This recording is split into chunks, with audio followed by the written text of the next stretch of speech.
देखु गतकाली जो भाव में आम एम्स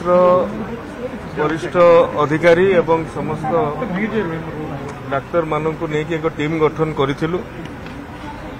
सहित आज आलोचना करूँ माननीय स्वास्थ्य मंत्री जी उपस्थित रही एवं स्वास्थ्य अवस्था क्यों भाव में त्वरित सुधार आसीपर से एम्स दिल्ली भी कंसल्टेशन एवं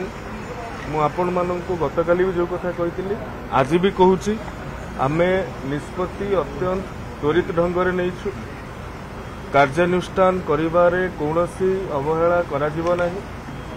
2 जन को सस्पेंड करा जायछि, जन को कोर्ट फॉरवर्ड करा जायछि एवं काली जो टीम कंसिस्ट करा जायथिला डायरेक्टर चेयर रे डायरेक्टर अध्यक्षता रे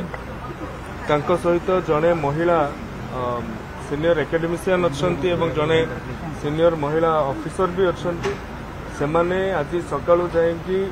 बाहरी सारी भुवनेश्वर रु बोधवे पहुंची सारी बालेश्वर रे सेठी सरजमीन तदंत करिवे एवं जहाँ तांकर रिपोर्ट आसीबो